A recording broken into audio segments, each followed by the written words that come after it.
जय माता रानी दोस्तों, आपके अपने चैनल धर्म साधना में आपका बहुत बहुत स्वागत है। माँ भगवती दुर्गा की कृपा आप और आपके पूरे परिवार पर सदा सर्वदा बनी रहे। दोस्तों, आज की वीडियो में मैं आपसे बात करने वाली हूँ होलाष्टक के बारे में।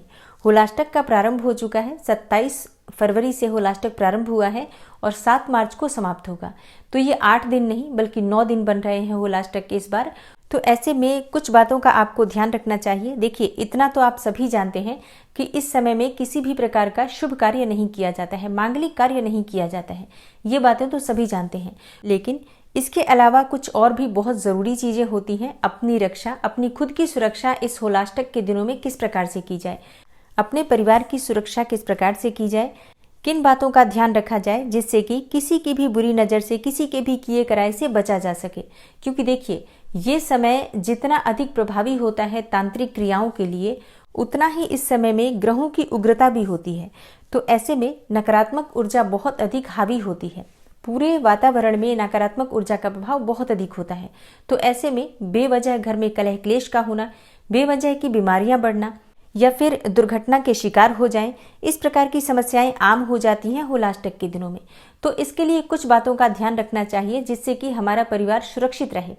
तो आज की वीडियो में मैं इसी बारे में बात करने वाली हूँ कि क्या आपको होलाष्टक के दिनों में करना चाहिए जिससे कि आप पूरी तरह से सकारात्मक ऊर्जा के प्रभाव में रहें और किसी भी प्रकार की नकारात्मक ऊर्जा आपके घर में, आपके परिवार में प्रवेश न कर सके। तो आज की वीडियो बहुत महत्वपूर्ण है, पूरा ज़रूर देखिए। अच्छी लगे वीडियो तो लाइक कीजिए, शेयर कीजिए। चैनल पर पहली बार आए हैं और अभी तक आपने चैनल को सब्सक्राइब नहीं किया है तो आज की वीडियो अगर आपको अच्छी लगे तो चैनल को सब्सक्राइब ज़रूर कर लीजिए और बेल बटन को भी प्रेस कर लीजिए। तो इससे ये होगा कि इस चैनल पर जो नई वीडियो अपलोड होंगी उनकी नोटिफिकेशन आपको सही समय पर प्राप्त होगी। बात करते हैं कि होलाष्टक में हमें क्या करना चाहिए और क्या नहीं करना चाहिए।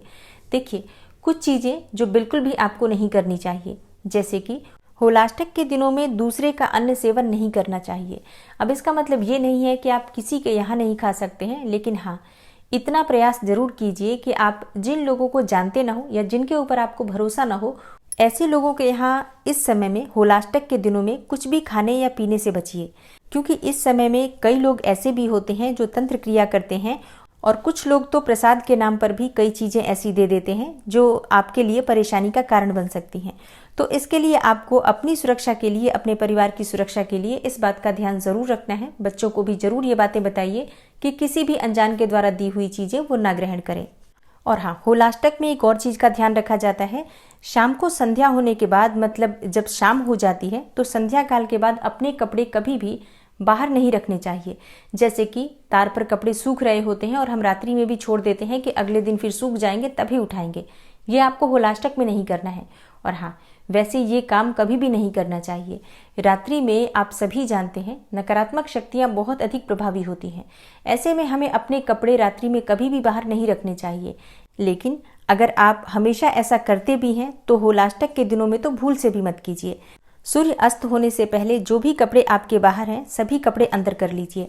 अब जैसे कि बहुत से लोगों के प्रश्न होंगे कि कपड़े गीले रहते हैं तब क्या करें। देखिए, कपड़े गीले हैं अगर, तब भी आप ऐसी व्यवस्था रखिए कि आप रात्रि में वो कपड़े अंदर रख लें और फिर सुबह जब सूर्योदय होता है उस वक्त आप कपड़े दोबारा से सुखाने के लिए डाल सकते हैं।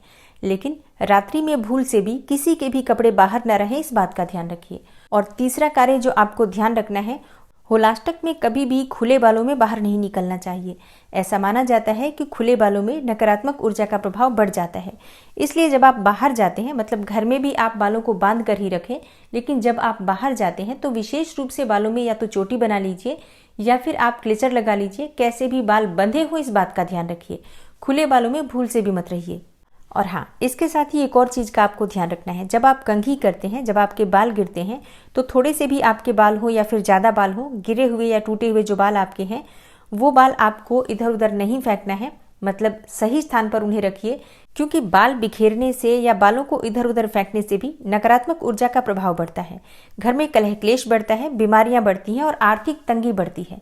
तो बालों को सही स्थान पर रखें, मतलब जहां आप उन्हें फेंकते हैं इस बात का ध्यान ज़रूर रखें कि कहीं पर भी वो इधर उधर उड़ते हुए, बिखरते हुए ना दिखाई दें।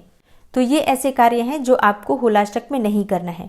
और अब जानते हैं कि होलाष्टक में क्या करें जिससे कि सुख समृद्धि बढ़े, घर में जो भी परेशानियां हैं वो दूर हो।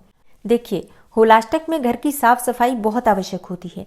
होलाष्टक के दिनों में जितना हम घर को साफ सुथरा रखते हैं, जितना व्यवस्थित रखते हैं, उतनी ही हमारे घर में सकारात्मक ऊर्जा का वास होता है और हमारे घर में किसी भी प्रकार की नकारात्मक ऊर्जा प्रवेश नहीं करती है।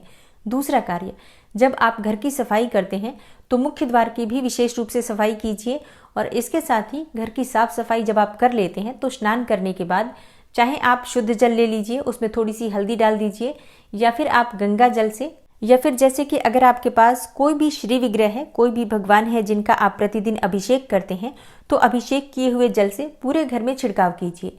होलाष्टक में आपके घर में शुद्धिकरण के लिए जल का छिड़काव होना अत्यंत आवश्यक है। जो भी आपसे संभव हो जरूर कीजिए। और इसके साथ ही घर में आपको धुनी देनी है। आप चाहें तो गूगल की धुनी दे सकते हैं, या फिर आप चाहें तो लौंग और कपूर जलाकर भी पूरे घर में आप घुमा सकते हैं।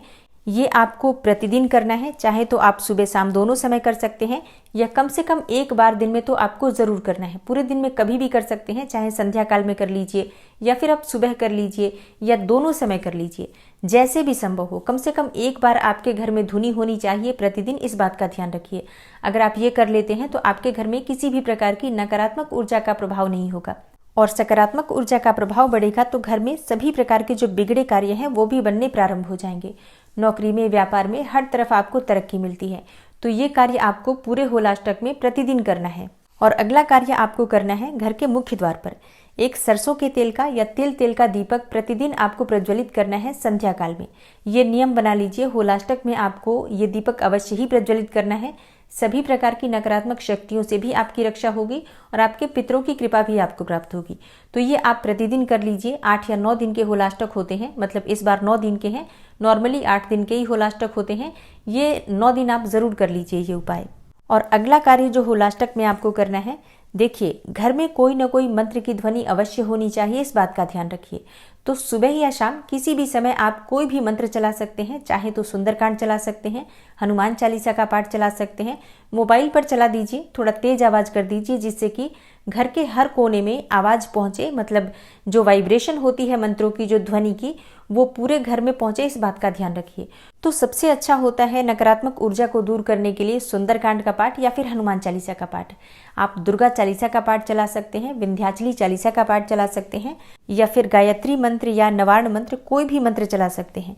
तो अपनी इच्छा के अनुसार कोई न कोई मंत्र जरूर चलाइए। सुबह के समय, मतलब जब सूर्योदय होता है, उस समय मंत्रों की ध्वनि बहुत प्रभावी होती है। और एक शाम के समय जब संध्या काल का समय होता है, उस समय भी अगर हम मंत्र चलाते हैं तो उसका प्रभाव बहुत अधिक होता है। मतलब जो प्रभाव आपको प्राप्त होगा, ये तो अनुभव का विषय होगा आपका, कि आप स्वयं से अनुभव करेंगे कि इसका प्रभाव आपको किस प्रकार का प्राप्त हो रहा है। लेकिन मैंने जो अनुभव किया है मंत्रों का प्रभाव, वो बिल्कुल अद्भुत होता है। तो वैसे तो आप चाहें तो हमेशा ही चला सकते हैं कोई ना कोई पाठ, जैसे कि मैं बताती भी हूँ आप लोगों को कि घर में मंत्रों की ध्वनि कीजिए। तो अगर आप हमेशा नहीं भी करते हैं तो होलाष्टक में तो विशेष रूप से अपने और अपने परिवार की सुरक्षा के लिए कोई न कोई मंत्र सुबह और शाम दोनों समय चलाने का प्रयास कीजिए। और अगर आप दोनों समय नहीं कर पाते हैं तो कम से कम एक समय, जो भी आपके अनुकूल हो, सुबह या शाम कोई न कोई मंत्र अवश्य चलाइए। क्योंकि देखिए, शास्त्रों के अनुसार होलाष्टक में जो हम मंत्र जप करते हैं उसका प्रभाव बहुत अधिक होता है। इस समय में की गई भक्ति का फल बहुत अधिक प्राप्त होता है। इसलिए होलाष्टक में अगर हम मंत्र जप करते हैं स्वयं से बैठकर तो अत्यंत ही श्रेष्ठ होता है। लेकिन अगर स्वयं से नहीं कर पाते हैं तो ऐसे में मोबाइल पर चलाकर भी सुन सकते हैं। घर में तेज आवाज में चलाकर सुनने से ये होता है कि सभी परिवार के जो भी सदस्य हैं, कहीं पर भी बैठे हों, सबके कानों में मंत्रों की ध्वनि जाती है। तो इससे उनके मन में, विचारों में सकारात्मक ऊर्जा बढ़ती है। इसलिए अगर आप स्वयं से मंत्र जप नहीं कर सकते हैं तो सुनने का प्रयास अवश्य करना चाहिए। और हाँ, इस समय में किए गए पूजा पाठ का फल वैसे भी बहुत अधिक प्राप्त होता है। इस समय में जीवों की सेवा करना, जैसे कि गाय को या फिर कुत्ते को या बिल्ली को कोई भी खाने की चीज देना, या फिर चींटियों के निमित्त अगर आप आटा डालते हैं, पक्षियों को जल देते हैं, उनको अन्न की व्यवस्था कराते हैं, तो इसका फल भी बहुत अधिक प्राप्त होता है। तो इस समय में जो भी हम धर्म करते हैं, कोई भी अच्छा कर्म करते हैं, परोपकार करते हैं, दूसरों की सेवा करते हैं, इससे हमारे पुण्य फलों में बहुत अधिक वृद्धि होती है और जन्म जन्मांतर तक हमें उनका पुण्य फल प्राप्त होता है। लेकिन जो भी नेगेटिव एनर्जी होती है वातावरण में, उनसे बचने का प्रयास भी हमें जरूर करना चाहिए। इसके लिए ही ये छोटे छोटे कार्य हैं जो हमें जरूर होलाष्टक में करना चाहिए। तो मुझे पूरा विश्वास है आप सब इन बातों का ध्यान जरूर रखेंगे। वैसे तो मुझे लगता है कि सभी लोग इन बातों को जानते होंगे, लेकिन फिर भी मैंने अपनी तरफ से बताने की कोशिश की है। अगर आप लोग जानते हैं तो कमेंट बॉक्स में ज़रूर लिखिए कि आप लोग पहले से ये कार्य करते हैं, और अगर आपने पहले नहीं किया है तो अब से इन बातों का ध्यान ज़रूर रखिए। मिलती हूँ मैं आपसे अगली वीडियो में, तब तक के लिए नमस्कार।